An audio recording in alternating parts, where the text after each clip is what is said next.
Assalamualaikum warahmatullahi wabarakatuh. Jumpa lagi di Jagat Lelembut.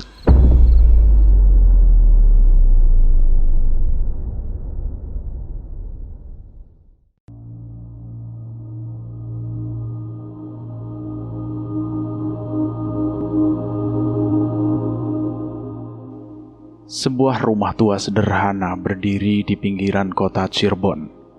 Atap gentengnya mulai usang dan dindingnya penuh retakan, mencerminkan kehidupan Warniti, seorang ibu tunggal berusia 32 tahun. Di dalam rumah kecil itu, Warniti duduk di kursi kayu tua, menatap tumpukan tagihan yang berserakan di meja. Di sampingnya, anak perempuan yang berusia 4 tahun, Nurma, bermain dengan boneka usang, tak menyadari beban yang membebani ibunya. Warniti menghela nafas panjang. Tangannya gemetar saat membuka surat dari rentenir. 2 hari lagi, atau rumah ini diambil, gumamnya, membaca ancaman yang ditulis dengan tinta merah. Sertifikat rumah keluarganya, warisan dari almarhum ayahnya, kini terjebak di tangan rentenir karena utang yang terus membengkak akibat bunga mencekik. 2 tahun lalu suami Warniti, Jai, meninggalkannya demi Fani, seorang wanita yang ia anggap sahabat. Ternyata dia pengkhianat. Itu bukan hanya menghancurkan hatinya, tetapi juga mendorongnya ke jurang keputusasaan finansial. Ma, Nurma lapar, ucap Nurma dengan suara kecil memecah keheningan. Warniti menoleh, matanya berkaca-kaca. Ia membuka dompetnya, hanya menemukan beberapa lembar ribuan uang tak cukup untuk membeli makanan malam itu. Sebentar ya sayang, Mama cari apa yang bisa dimakan. Jawab Warniti, suaranya bergetar.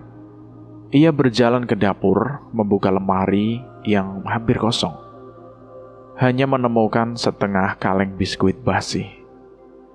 Malam itu, saat Nurma tertidur di kasur tua, Warniti duduk di teras rumah, menatap langit gelap.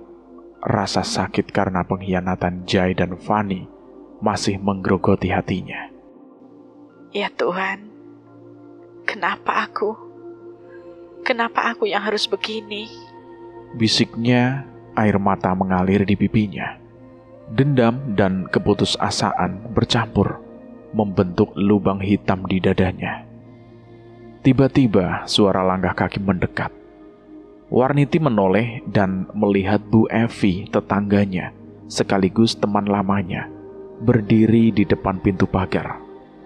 Wanita berusia 40 tahunan itu mengenakan jilbab sederhana, tapi matanya penuh rahasia.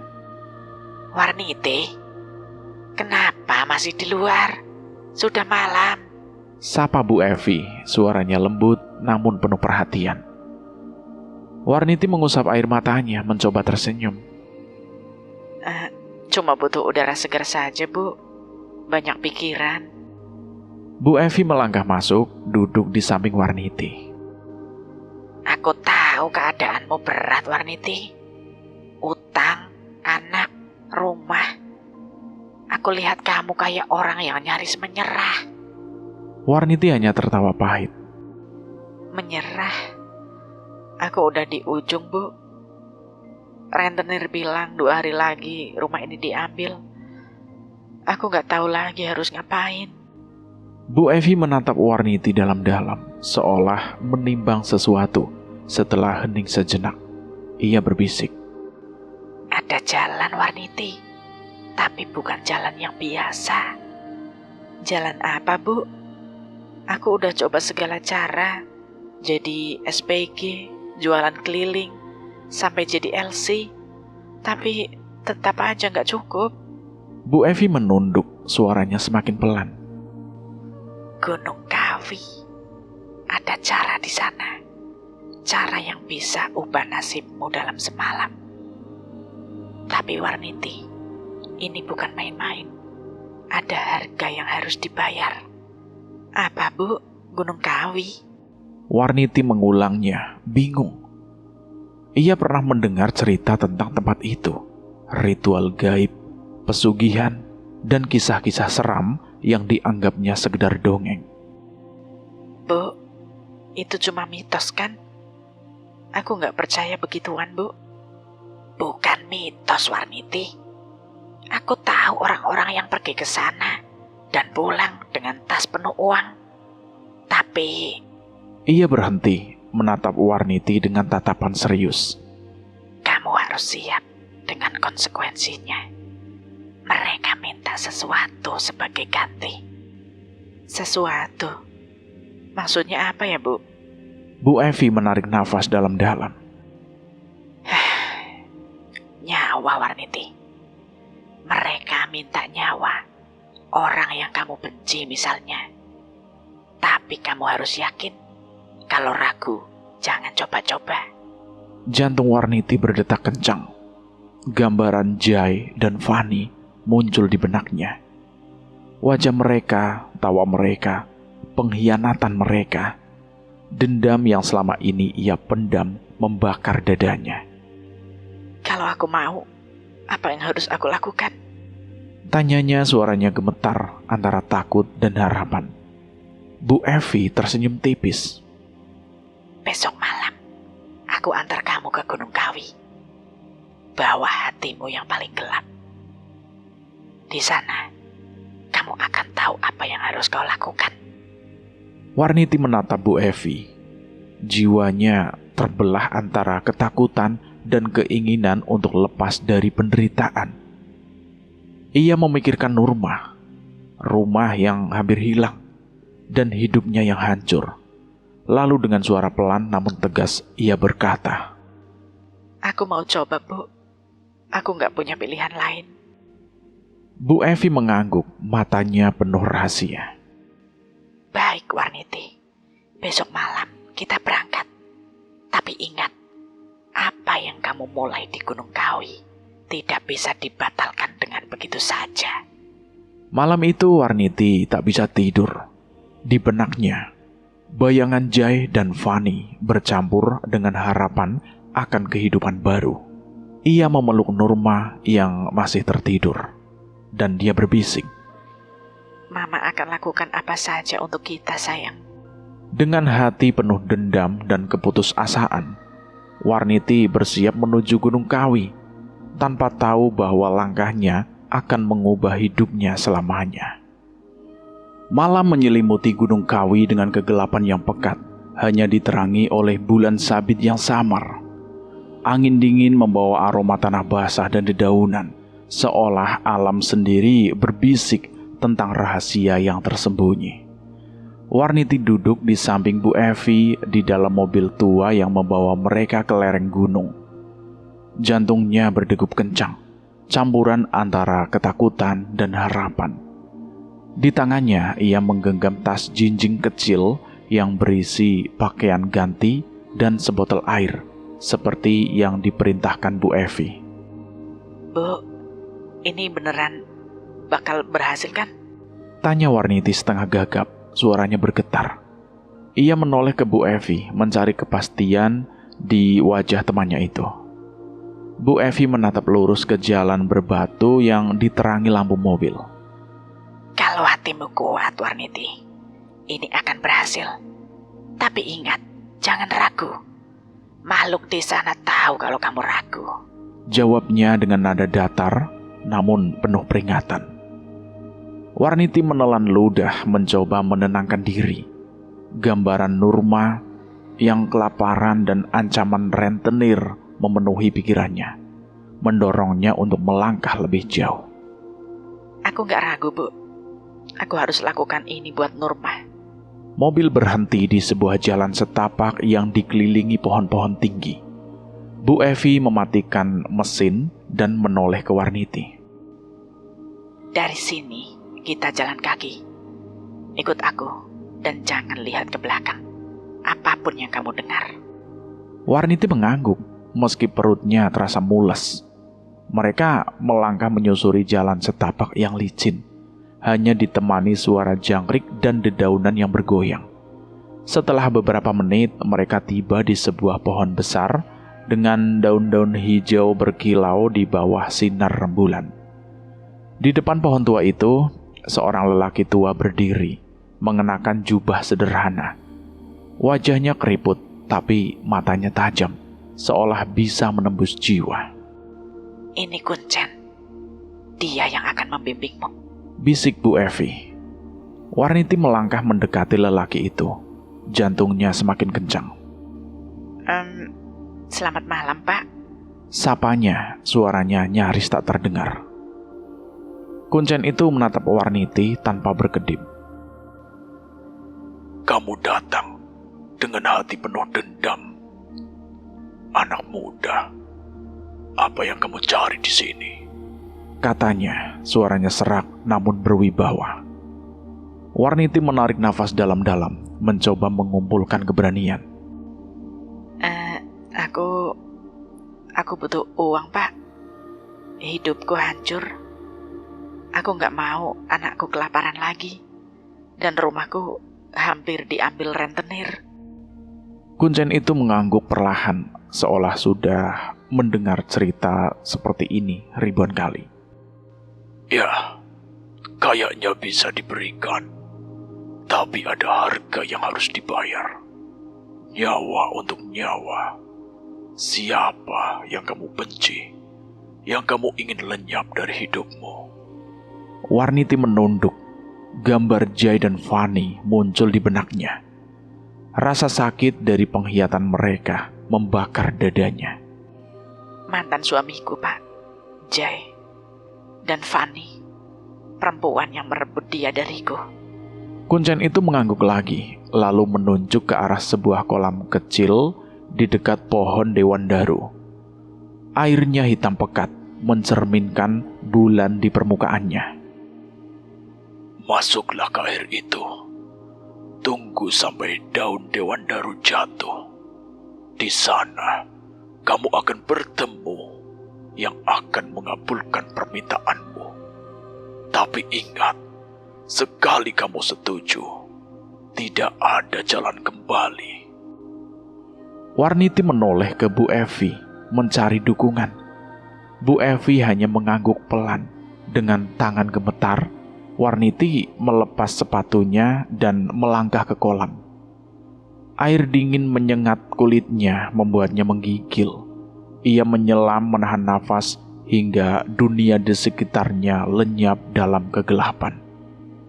Tiba-tiba, air di sekitarnya terasa berat, seolah menariknya ke dalam. Dari kegelapan, sebuah makhluk muncul.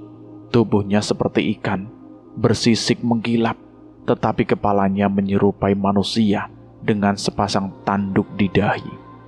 Matanya kuning menyala, menatap Warniti dengan tatapan yang membuat bulu kuduknya berdiri.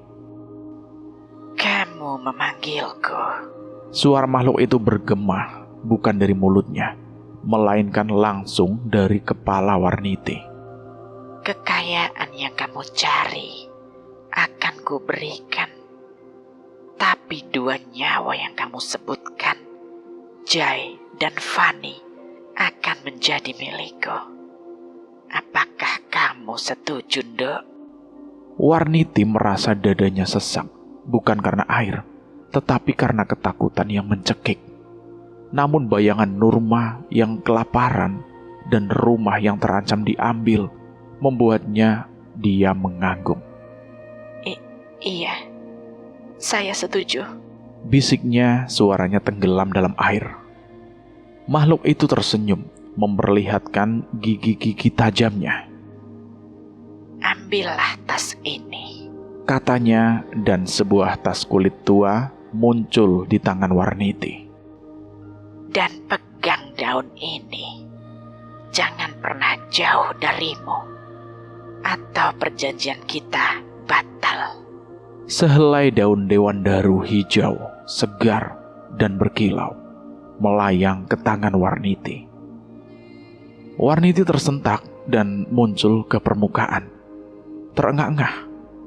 Ia kini berdiri di tepi kolam, basah kuyup, dengan tas kulit di satu tangan dan daun dewandaru di tangan lainnya.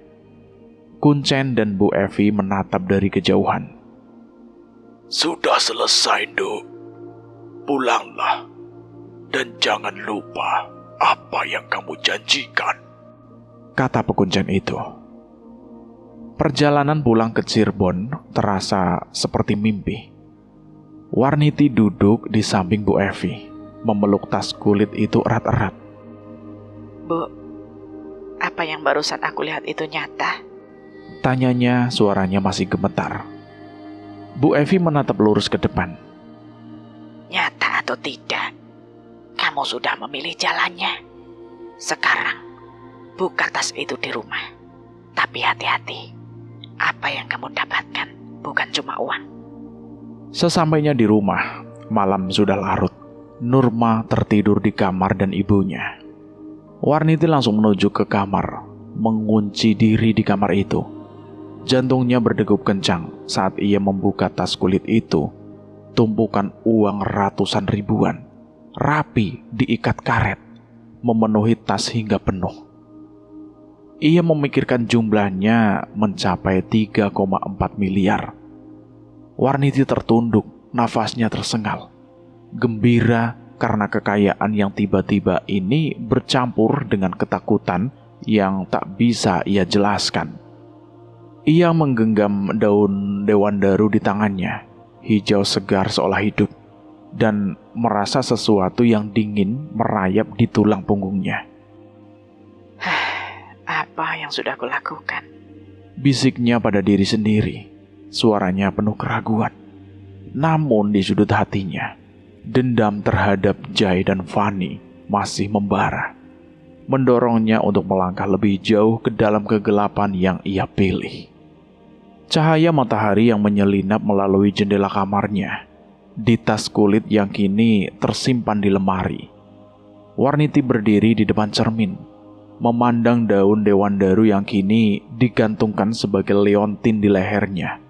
Hijau segarnya seolah berbisik, mengingatkan pada perjanjian gelap di Gunung Kawi. Namun rasa takut itu segera tenggelam di bawah gelombang euforia akan kekayaan yang baru saja ia dapatkan. Tiba-tiba, ketukan keras di pintu kamarnya mengagetkan. Dak, dak, dak, dak, dak, dak. Warniti, Warniti, buka pintunya, Nak. Ada orang di depan. Dia bilang mau nagih hutang. Teriak Nyai, ibunya dengan nada panik. Warniti menarik nafas dalam-dalam, senyum kecil muncul di wajahnya. Tenang, Mah. Nanti aku urus. Katanya, suaranya penuh percaya diri yang belum pernah ia rasakan sebelumnya. Ia mengambil segepok uang dari tas, menghitung sekilas untuk memastikan cukup, lalu melangkah ke pintu depan. Di teras rumah, dua pria berbadan besar berdiri dengan wajah tegang. Salah satunya yang dikenal Warniti sebagai suruhan rentenir, memegang map berisi dokumen. Warniti, 2 hari lagi batas waktunya. Utangmu udah 200 juta. Bunganya numpuk. Mana duitnya? Katanya, nadanya mengintimidasi. Warniti menatapnya dengan dingin, tangannya memegang tumpukan uang. Bang, orang lagi tidur kok dibangunin. Kurang sopan tau. Mau dibayar? Tunggu dulu, saya baru bangun. Pria itu mengerutkan kening, terkejut dengan sikap Warniti yang biasanya memohon-mohon. Lu sombong banget sekarang. Dapat duit dari mana, hah? Tanyanya sinis. Warniti tersenyum mengabaikan ejekan itu. Ia masuk ke kamar, mandi sekilas, lalu kembali dengan tumpukan uang dan sertifikat rumah yang dijaminkan. Ini 200 juta. Saya lebihin 10 juta buat bonus. Ambil sertifikatnya, lunas. Jangan ganggu keluarga saya lagi. Katanya sambil melemparkan segebok uang ke arah kedua pria itu dengan gestur penuh arogansi. Kedua pria itu saling pandang, tidak percaya. Lu serius? Ini duit asli kan? Tanya pria kedua, memeriksa tumpukan uang itu. Warniti menyilangkan tangan. Mau bayar atau enggak? Terserah. Tapi kalau nggak mau, ya udah, nggak usah ambil uang itu. Sini kembalikan. Iya ya, saya ambil. Pria itu meletakkan sertifikat ke meja dan buru-buru menandatangani bukti pelunasan. Dengan wajah masam, mereka pergi, membawa uang dan meninggalkan Warniti dengan rasa kemenangan yang membakar dadanya. Di dalam rumah, Nyai, ibunya Warniti, dengan mata penuh tanya. Teh, itu duit dari mana? Segitu banyaknya. Bukan duit aneh-aneh kan? Teteh nggak ngerampok kan? Tanyanya suaranya penuh kekhawatiran. Warniti tertawa berusaha menenangkan ibunya. Tenang aja, Mah. Teteh ketemu teman yang kasih modal buat proyek di Jakarta. Besar, Mah. Ratusan juta. Makanya tadi bisa lunasin utang. Warniti berbohong menghindari tatapan Nyai. Mah, siap-siap ya. Kita belanja bulanan hari ini. Ibunya masih curiga, tapi akhirnya mengangguk. Ya sudah, Teh. Tapi hati-hati ya. Duit banyak, kadang bikin orang lupa diri. Warniti hanya tersenyum, mengabaikan peringatan itu. Ia menelpon kakaknya, Asep. Tolong rentalin mobil sekarang. Aku mau ke mall. Katanya dengan semangat. Asep yang menjawab dari ujung telepon terdengar bingung. Loh, ke mall? Kamu dapat duit dari mana? Kita kan susah, boro-boro belanja, makan aja minjem. Pokoknya ikut aja. Aku dapat proyek besar di Jakarta. Ayo temenin. Balas Warniti suaranya penuh keyakinan. Tak lama kemudian Asep tiba dengan mobil sewaan. Warniti, Nyai, dan Nurma menuju mall terbesar di kota Cirebon. Di sana Warniti seperti orang yang baru dilepaskan dari belenggu. Ia membeli emas untuk Nyai, kalung gelang, dan cincin tua yang berkilau. Untuk Nurma, ia memilih mainan dan pakaian baru. Untuk dirinya sendiri, ia membeli berlian, sesuatu yang dulu hanya ada dalam mimpinya. Ini berlian, Mah. Harganya gila. Tapi aku mampu sekarang. Katanya, tertawa sambil memamerkan anting berlian di cermin toko. Nyai menggeleng, wajahnya penuh kekhawatiran. Teh, ini beneran dari proyek? Kok kayak orang kalap gini? Warniti memeluk ibunya. Mah, tenang saja. Teteh cuma balas dendam sama masa lalu. Dulu kita susah. Susu buat Nurma aja kita encerin. Sekarang kita bisa beli apa saja. Ia menunjuk tumpukan belanjaan yang sudah memenuhi troli. Dari elektronik hingga kebutuhan bulanan yang cukup untuk membuka toko kelontong. Di rumah, Warniti menyerahkan semua surat berharga ke Nyai. Mah, ini pegang semuanya ya. Aku itu lupaan, jadi takut hilang. Katanya menyerahkan dokumen emas dan perhiasan. Nyai hanya mengangguk, tapi matanya masih penuh tanya. Malam itu Warniti duduk di kamarnya, menatap daun dewandaru yang kini menjadi liontin. Hijau segarnya seolah hidup, namun ada rasa dingin yang merayap di hatinya. Ia memikirkan kekayaan yang baru saja ia nikmati, tetapi juga perjanjian gelap yang mengikatnya. Ini baru awal, Bisiknya pada diri sendiri, suaranya penuh tekad. Jai, Fani, kalian akan bayar semuanya yang kalian lakukan kepadaku. Hari berikutnya, Warniti memanggil Asep lagi. Cari mobil bekas yang bagus ya, yang masih bagus, dan yang baru juga. Kita buka usaha rental mobil, 30 unit. Atas nama kamu ya, biar kamu yang ngelola. Aku mau ke Jakarta, ngejar proyek. Katanya berbohong lagi untuk menutupi asal uangnya. Asep hanya mengerutkan kening. Rental mobil? Kamu serius, Ti? Ini duit dari mana sih? Warniti hanya tersenyum, menghindari pertanyaan. Pokoknya percaya saja sama aku, A. Kita bakal sukses. Kamu urus di sini. Aku ke Jakarta besok. Bu Evi yang antar ke stasiun. Sebelum berangkat, Warniti mentransfer sejumlah uang ke rekening Bu Evi. Bu, ini buat pegangan. Tolong jaga keluargaku di sini ya. Kalau ada apa-apa, kabarin aku. Pintanya suaranya penuh rasa terima kasih. Bu Evi mengangguk, tapi matanya penuh peringatan. Warniti, duit ini bukan cuma duit. Kamu tahu apa yang kamu janjikan di Gunung Kawi? Jangan lupa, mereka selalu mengawasi. Warniti tersenyum kecut, menyentuh liontin daun dewandaru di lehernya. Aku tahu, Bu. Tapi sekarang, aku cuma mau nikmatin ini semua. Dendamku belum selesai. Dengan tas kulit penuh uang dan hati yang dipenuhi ambisi, Warniti bersiap meninggalkan Cirebon menuju Jakarta. Kekayaan telah mengubah hidupnya, tetapi kesombongan yang tumbuh di hatinya bersama liontin yang tak pernah ia lepas menjadi peringatan bahwa harga dari perjanjian itu masih menanti untuk ditagih. Jakarta menyambut Warniti dengan gemerlap lampu kota yang memukau. Di apartemen barunya di pusat kota, ia berdiri di balkon, memandang gedung-gedung tinggi yang berkilau di malam hari. Tas kulit tua dari Gunung Kawi terletak di sudut kamar, dan liontin daun dewandaru tetap menempel di lehernya, hijau segar seperti hari pertama ia menerimanya. Warniti telah bertransformasi, bukan lagi ibu tunggal yang terlilit utang di Cirebon, tetapi seorang wanita yang seolah memiliki segalanya.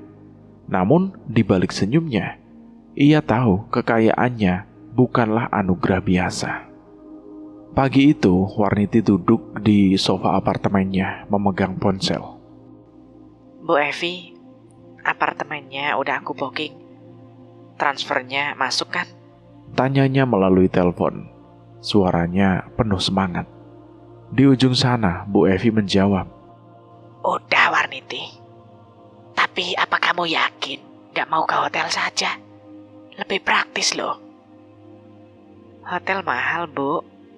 Aku hitung-hitung sewa apartemen sebulan lebih murah. Lagian aku kan harus kelihatan punya proyek besar di Jakarta. Oh gitu ya. Ya udah, hati-hati Warniti. Jangan terlalu kalap. Ingat apa yang kamu janjikan di sana. Warniti memegang liontinnya, mengabaikan peringatan itu. Tenang, Bu. Aku tahu batasnya. Pokoknya tolong jagain Mama sama Nurma ya di Cirebon. Ya, Bu. Setelah menutup telepon, Warniti menuju salah satu situs pembangunan apartemen di Jakarta. Ia mengenakan blazer mahal dan sepatu hak tinggi, berpose di depan alat berat sambil meminjam helm proyek dari pekerja. Mas, tolong fotoin aku ya. Kayak orang penting gitu. Katanya sambil tersenyum pada seseorang pekerja. Pekerja itu yang bernama Joko mengangguk bingung. Bu, ini proyek beneran loh. Ibu investor ya? Katanya memegang ponsel Warniti. Warniti tertawa, menghindari pertanyaan. Bisa dibilang gitu, Mas. Ini aku bawain nasi kotak buat kalian. Anggap saja sedekah. Katanya menunjuk kardus makanan yang ia bawa. Setelah berfoto, ia mengunggah gambar-gambar itu ke media sosial dengan caption, "Mengawal proyek baru di Jakarta, sukses selalu." Ia tersenyum puas, tahu keluarganya di Cirebon akan melihatnya sebagai pengusaha sukses. Malam hari, Warniti menjelma menjadi ratu di dunia malam Jakarta. Di sebuah pub mewah, ia duduk di meja VIP, dikelilingi orang-orang yang tak ia kenal. Minum apa aja? Aku traktir. Serunya mengangkat gelas sambil menyawer penyanyi kafe yang tampil di panggung. Tumpukan uang 100 ribuan mengalir dari tangannya, dan sorak-sorai menggema setiap kali ia membuka dompetnya. Teteh cantik tajir. Panggil seorang pelayan membuat Warniti tertawa puas. Di sudut pub, seorang pria muda mendekatinya. Teteh, boleh kenalan? Namaku Rian. Katanya sambil tersenyum manis. Warniti memandangnya sekilas, tahu apa yang pria itu cari. Boleh, asal kamu bisa nyanyi buat aku. Balasnya melemparkan segebok uang di atas meja. Malam itu ia menghabiskan jutaan rupiah, membayar minuman, musik, dan bahkan pria seperti Rian untuk mengisi kekosongan hatinya. Namun setiap kali ia kembali ke apartemen, ia membuka tas kulit itu dan menemukannya terisi kembali, meski tidak sebanyak awal. Ini nggak mungkin habis. Gumamnya kagum sekaligus takut. Seiring waktu, Warniti semakin tenggelam dalam gemerlap kekayaan. Ia membeli 5 unit apartemen, beberapa ruko, dan kos-kosan, menyerahkan pengelolaannya kepada agen properti. Pak, ini kontrakannya. Kelola saja ya. Aku cuma mau terima fee aja setiap bulan. Katanya pada seorang agen bernama Budi di sebuah kantor properti. Budi mengangguk, terkesan. Bu Warniti ini investasi besar. Ibu yakin gak mau cek langsung? Nggak usah, Pak. Aku percaya sama Bapak. Pokoknya, duit masuk tiap bulan. Aku senang. Ia lalu membeli mobil impiannya, sebuah sedan mewah, dan rumah besar di pusat kota Jakarta. Ini baru hidup. Katanya pada dirinya sendiri, memandang garasi barunya. Namun, di tahun ketiga, saat ia bersiap pulang ke Cirebon untuk ulang tahun Nurma, sesuatu mengganggunya. Malam itu di apartemennya, Warniti berdiri di depan cermin kamar mandi. Ia melepaskan pakaiannya untuk mandi, tetapi matanya tertuju pada sesuatu yang aneh. Tanda hitam samar di atas pusarnya, seperti tanda lahir yang tak pernah ada sebelumnya. Jantungnya berdegup kencang. Apa ini? Bisiknya menyentuh tanda itu dengan jari gemetar. Tiba-tiba angin kencang bertiup di dalam kamar, meski jendela tertutup rapat. Lampu berkedip, dan dari bayangan di cermin, ia melihatnya, makhluk dari Gunung Kawi, dengan tubuh ikan dan kepala manusia bertanduk. Matanya menyala kuning, dan suaranya menggema di kepala Warniti. 2 hari lagi, Yondo. Ojo lali, tumbal pertamamu. Warniti tersentak, mundur hingga menabrak dinding. Iya, aku ingat. Katanya suaranya bergetar terbata-bata. Makhluk itu menghilang, meninggalkan hawa dingin yang menusuk. Warniti memegang liontin daun dewandaru yang masih hijau segar, dan tiba-tiba teringat perjanjiannya. Jai, Bisiknya, nama mantan suaminya terucap dengan nada penuh dendam. Namun di balik keberaniannya, ada ketakutan yang merayap. Ia tahu apa yang dimulai dari Gunung Kawi tidak akan berakhir dengan mudah. Warniti duduk di lantai, memeluk lututnya. aku harus menyelesaikan ini. Katanya pada dirinya sendiri, mencoba meyakinkan hati yang kini dipenuhi campuran ambisi dan ketakutan.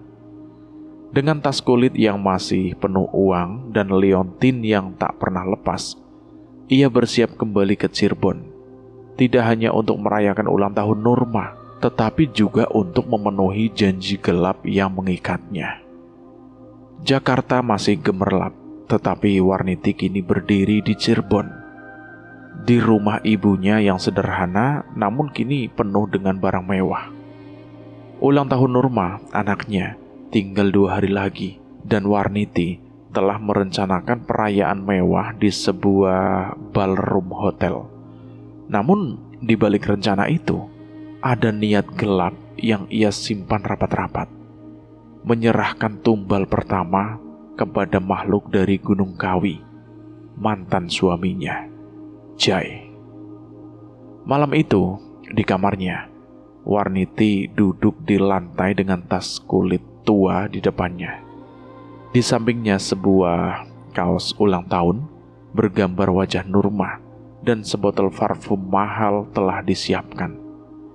Ia menutup mata, mengikuti petunjuk kuncen dari Gunung Kawi, merapal mantra yang diberikan dalam bisikan serak. Jai, ini untukmu. Gumamnya, tangannya bergetar saat menyemprotkan parfum ke kaos. Liontin daun dewandaru di lehernya terasa panas, seolah menyetujui niatnya. Pagi harinya, Warniti memanggil kakaknya, Asep, dan Nurma ke ruang tamu. Tolong antar Nurma ke rumah Jai ya. Kasih ini buat dia. Katanya menyerahkan kaos dan parfum yang sudah dirapal mantra. Bilang, ini hadiah ulang tahun Nurma. Suruh dia datang besok. Asep hanya mengerutkan kening, memandang adiknya dengan curiga. Warniti, kamu yakin nunggu Jai? Dia kan udah gak peduli sama Nurma. Warniti tersenyum tipis, menyembunyikan niatnya. Aku cuma mau Nurma dekat sama bapaknya. Lagian ini kan cuma hadiah kecil. Kalau dia nggak datang, ya udah. Yang penting Nurma kasih ini langsung. Nurma yang memegang kaos itu memandang ibunya dengan mata polos. Mama, bapak bakal datang kan? Warniti memeluk anaknya, hatinya terasa perih. Pasti sayang. Kasih ini ke bapak ya. Bilang mama yang pilih parfum ini. Wangi banget. Keesokan harinya, Asep kembali dengan Nurma. Wajahnya penuh kekecewaan. Jai gak mau datang, Ti. Katanya ada kerjaan. Tapi parfum sama kaos udah aku kasih. Nurma yang nyemprotin parfum ke tangannya Jai. Katanya wangi. Kata Asep. Warniti mengangguk, menyembunyikan senyum puas. Iya, terima kasih. Pokoknya besok kita fokus bikin ulang tahun Nurma yang meriah. Malam sebelum ulang tahun Nurma, Warniti tidak bisa tidur. Ia duduk di kamar, memandang tas kulit yang kini setengah kosong setelah ia belanjakan untuk perayaan. Tiba-tiba angin dingin menyerpa dan lampu kamar berkedip. Makhluk dari Gunung Kawi muncul di sudut ruangan. Tubuh ikannya berkilau, kepala manusianya menatap tajam. Tumbal pertamamu sudah diterima, Dok. Besok buka tasmu lagi. Suaranya bergema di kepala Warniti. Warniti tersentak, jantungnya berdegup kencang. Hah? Sudah diterima? Tanyanya, suaranya bergetar. Makhluk itu menghilang tanpa menjawab, meninggalkan hawa dingin di kamar Warniti. Keesokan paginya, saat Warniti bersiap untuk acara ulang tahun Nurma, ia membuka media sosial sambil minum kopi. Tiba-tiba sebuah unggahan membuatnya membeku. Foto Jai dengan tulisan, "Turut berduka cita." Warniti membaca komentar-komentar di bawahnya. Tangannya gemetar. Mendadak serangan jantung sebelum subuh. Tulis seseorang teman. Warniti menutup ponsel, dadanya terasa plong, seperti bisul yang pecah. Akhirnya. Bisiknya tanpa sedikit pun rasa bersalah. Ia menghubungi seorang teman dekat, Rina, melalui pesan. Beb, beneran Jai meninggal? Kenapa emangnya? Rina membalas dengan cepat. Iya, Warniti. Tadi malam katanya sesak nafas, kurang oksigen. Mendadak banget. Tapi si Fanny bilang kamu penyebabnya loh. Katanya gara-gara Nurma datang kasih hadiah. Warniti mengendus. kemarahan membakar dadanya. Fanny? Dia ngomong gitu? Ngomong kosong.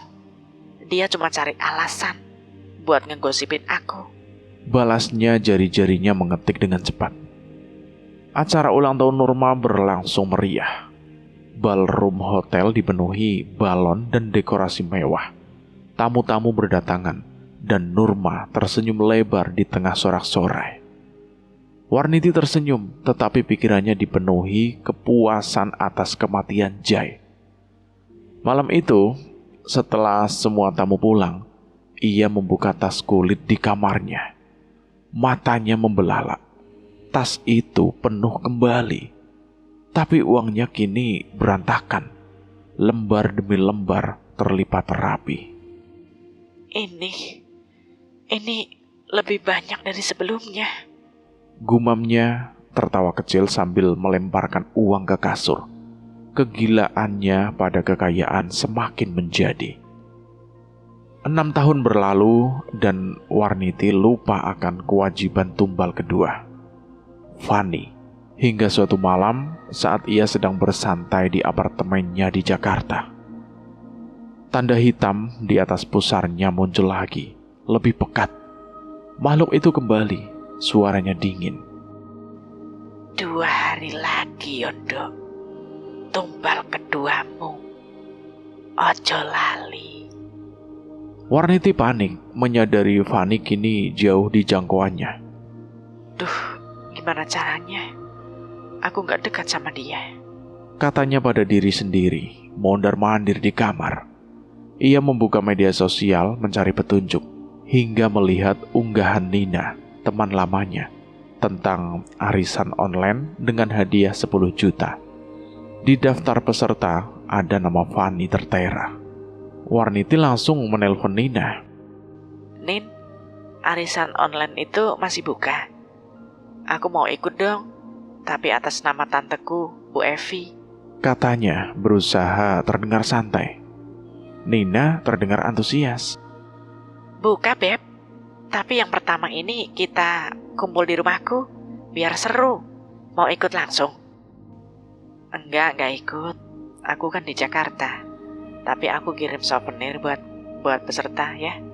Oleh-oleh dari luar negeri. Balas Warniti, menyusun rencana. Ia membeli kalung emas kecil dan parfum, lalu merapal mantra yang sama seperti untuk Jai. Fokus pada parfum yang akan menyentuh kulit Fanny. Ia mengemasnya dalam paper bag dengan nama Fanny tertulis jelas. Keesokan harinya, Warniti menyerahkan paket itu ke Bu Evi di Cirebon. Bu, tolong kasih ini ke Nina buat arisan malam ini. Bilang dari aku, tapi jangan bilang-bilang aku yang ikut arisan ya. Bu Evi mengangguk, tapi wajahnya penuh kekhawatiran. Warniti, ini buat Fanny ya. Kamu yakin mau lanjutin ini? Warniti menatapnya dengan tajam. Bu, dia yang bikin hidupku hancur. Ini harus selesai. Malam itu, Warniti membawa keluarganya ke Guci di daerah Tegal, Jawa Tengah, untuk merayakan ulang tahun Nurma secara sederhana. Mereka menyewa villa, mengadakan barbeque dan tertawa bersama. Namun, di tengah kebahagiaan, Warniti tak bisa tenang, menunggu kabar dari Bu Evi. Pagi harinya, saat ia membuka media sosial, sebuah unggahan membuatnya tersenyum. Foto Fanny dengan tulisan, turut berduka cita. Komentar menyebutkan Fanny kecelakaan setelah arisan, tepat sebelum subuh, waktu yang sama dengan kematian Jai. Warniti menghubungi Nina. Nin, beneran Fanny meninggal? Kenapa, Nin? Tanyanya pura-pura terkejut. Iya, Beb. Habis arisan, dia ke pub. Terus pulang malam kecelakaan. Tragis banget. Kepalanya pecah. Jawab Nina, suaranya sedih. Warniti menutup telepon. dadanya penuh kepuasan. Selesai juga akhirnya. Bisiknya memandang liontin daun dewandaru yang masih hijau. Dendamnya terbalaskan, tetapi di sudut hatinya, ia tahu perjanjian itu masih mengikat. Dan tas kulit di kamarnya terus menggoda dengan kekayaan yang tak pernah habis. Jakarta masih menjadi panggung gemerlap bagi Warniti, yang kini dikenal sebagai investor sukses. Dengan bantuan Bang Benny, seorang kenalan dari pub yang ternyata pengusaha proyek ternama, ia mendirikan perusahaan kontraktor. Kantornya di Bilangan Kuningan dipenuhi karyawan, dan proyek-proyek besar mengalir. Namun, di balik kesuksesan itu, liontin daun dewandaru di lehernya tetap menjadi pengingat akan perjanjian gelapnya. Warniti kini menjalani pernikahan siri dengan Ferry, seorang sopir sederhana yang ia temui saat memesan mobil untuk sebuah acara. Kesolehan Ferry yang selalu mengingatkan untuk sholat dan berbuat baik perlahan mengubah hatinya. Warniti, duit itu cuma titipan. Jangan lupa bersyukur sama yang di atas, kata Ferry suatu malam saat mereka duduk di balkon apartemen.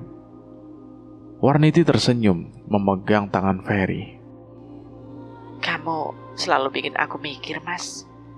Aku tahu kok. Aku cuma pengen Nurma punya masa depan yang baik. Ferry menatapnya, matanya penuh kelembutan. Nurma udah punya kamu, Warniti. Itu lebih dari cukup. Tapi hati-hati ya. Aku lihat kamu kadang gelisah, kayak nyimpan sesuatu. Warniti menghindari tatapan Ferry, menyentuh liontinnya. Gak ada kok, Mas. Mungkin aku cuma capek karena bekerja. Bohongnya berusaha menutupi ketakutan yang kembali muncul. Di tahun ketiga pernikahan mereka, malam itu saat Warniti sedang mengecek laporan keuangan di kamar, angin dingin tiba-tiba menerpa. Lampu berkedip dan makhluk dari Gunung Kawi muncul di sudut ruangan. Matanya kuning menyala. Tumbal ketiga mundo. Uang sing cedak mbek awakmu, sing kowe senengi, sing kowe sayangi. Ojo lali yo, Nduk. Rong dina meneh. Suaranya bergema, dingin dan tajam. Warniti tersentak, jantungnya berdegup kencang. Tidak. Aku gak akan kasih Ferry atau Nurma. Teriaknya, tetapi makhluk itu telah lenyap, meninggalkan hawa dingin. Warniti memeluk dirinya sendiri, panik. Aku harus akhiri ini. Bisiknya, tangannya gemetar saat mengambil ponsel untuk menghubungi Bu Evi. Bu, aku harus ke Gunung Kawi lagi. Aku gak mau kasih tumbal lagi, Bu. Aku mau putuskan perjanjian itu. Bu Evi terdiam di ujung telepon. Warniti, itu gak gampang. Kamu tahu resikonya. Kuncen pasti kasih syarat berat. Kamu yakin? Aku gak punya pilihan lain, Bu. Aku gak mau kehilangan Mas Ferry atau Nurma. Tolong anterin aku besok ya, Bu. Pinta Warniti. Suaranya hampir memohon. Keesokan harinya Warniti dan Bu Evi tiba di Gunung Kawi. Kuncen yang sama dengan jubah usang dan mata tajam menyambut mereka di bawah pohon dewandaru. Kamu yakin ingin memutuskan perjanjian? Katanya, suaranya serak namun penuh wibawa. Warniti mengangguk, matanya penuh tekad. Iya, Pak. Aku gak mau lagi. Aku gak mau kasih nyawa orang yang aku sayang. Kuncen itu menatapnya dalam-dalam. Ada syaratnya. 7 hari semedi di bawah pohon ini, tanpa bergerak, tanpa makan, tanpa minum.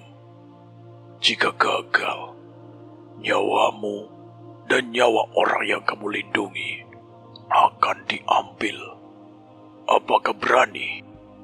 Warniti menelan ludah, memandang Bu Evi yang hanya mengangguk pelan. Aku berani, Pak. Aku harus coba. Jawabnya suaranya tegas meski jantungnya berdegup kencang. Ritual dimulai malam itu. Warniti duduk bersila di bawah pohon dewandaru. Tas kulit di sampingnya, liontin di lehernya, terasa berat. Hari pertama dan kedua berlalu dengan susah payah. Rasa lapar dan haus mulai menggerogoti. Pada hari ketiga, bayangan mulai muncul. Jai, mantan suaminya, berdiri di depannya, wajahnya pucat. Kamu yang bunuh aku, Warniti. Kamu gak akan lolos. Bisiknya, suaranya penuh dendam. Warniti menutup mata, berusaha memejamkan, menahan diri. Kamu pantas mati, Jai. Aku gak salah. Gumamnya mencoba meyakinkan diri. Hari keempat, bayangan Nurma muncul, menangis, memohon. Mama, kenapa Mama tinggalin Nurma? Nurma takut, Ma. Suaranya memecah hati Warniti. Itu bukan Nurma. Itu bukan Nurma. Teriak Warniti, tubuhnya gemetar. Tetapi ia tetap tidak bergerak. Bu Evi yang mengawasi dari kejauhan berbisik. Kuat, Warniti. Jangan menyerah. Hari ketujuh adalah ujian terberat. Bayangan Nurma kembali. Kali ini seolah tersiksa. Terikat rantai gaib. Mama, tolong, Ma. Sakit, Ma. Sakit, Ma. Nurma menjerit.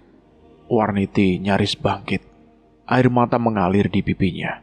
Tetapi tiba-tiba ia mendengar suara Ferry di kepalanya. Lembut namun tegas. Warniti, kamu kuat. Aku percaya sama kamu. Selesaikan ini buat kita, buat Nurma. Warniti menutup mata, menarik nafas dalam-dalam. Aku gak akan gagal, Mas. Aku gak akan gagal. Bisiknya memperkuat tekadnya. Ia tetap duduk, tidak bergerak, hingga matahari terbit di hari ketujuh. Kuncen mendekat mengangguk. Kamu berhasil, Katanya menunjuk leontin di leher Warniti. Daun dewandaru yang selama 9 tahun tetap hijau, kini menguning dan layu, jatuh ke tanah. Warniti menangis, lega sekaligus lelah. Selesai, Pak. Perjanjiannya putus. Tanyanya, suaranya lemah. Kuncen itu mengangguk. iya, putus. Tapi harga yang kamu bayar akan terasa. Keesokan harinya, kabar buruk datang bertubi-tubi. Perusahaan kontraktor Warniti terbakar habis, diduga karena konsleting listrik. Penyewa apartemen dan ruko membatalkan kontrak. Mengeluh tentang masalah teknis yang tiba-tiba muncul. Warniti membuka tas kulit itu, berharap menemukan uang, tetapi hanya daun kering mirip dewandaru yang tersisa. Aset-aset atas nama lenyap, kecuali usaha rental mobil Asep dan kos-kosan Nyai. Warniti kembali ke Cirebon, hancur tetapi bertekad. Di rumah sederhana Nyai, ibunya, ia duduk bersama Ferry, menceritakan semuanya tentang pesugihan, tumbal, dan ritual di Gunung Kawi. Mas, aku salah. Aku pikir duit bisa selesain semua. Tapi aku cuma bikin dosa. Katanya, air matanya mengalir. Ferry memeluk erat. Warniti, kamu sudah taubat. Itu yang penting. Kita mulai lagi bareng-bareng. Aku gak akan ninggalin kamu. Warniti mengangguk, memandang Nurma yang bermain di halaman. Aku gak mau kehilangan kalian. Aku janji, Mas. Aku bakal perbaiki hidup kita tanpa jalan pintas lagi. Bersama Ferry, Warniti mulai membangun hidup baru dengan sisa usaha keluarganya. Ia menyesali masa lalunya, tetapi bersyukur masih memiliki keluarga yang utuh. Liontin daun dewandaru kini disimpan di kotak, pengingat akan pelajaran pahit. Jalan pintas seperti pesugihan hanya membawa kehancuran, dan kebahagiaan sejati datang dari hidup apa adanya. Jangan tergoda oleh jalan pintas seperti pesugihan yang menuntut pengorbanan besar. Hidup apa adanya, perbaiki diri, dan hindari merugikan orang lain demi kepuasan sesaat. Cerita ini selesai. Bagaimana menurut teman-teman tentang cerita ini? Silahkan tulis di kolom komentar. Dan terima kasih buat kalian semua yang sudah bergabung di channel ini. Semoga kalian sehat selalu, panjang umur, bahagia selalu, dan selalu dimudahkan segala urusannya. Saya mohon maaf jika ada kesalahan kata. Saya pamit undur diri. Wassalamualaikum warahmatullahi wabarakatuh.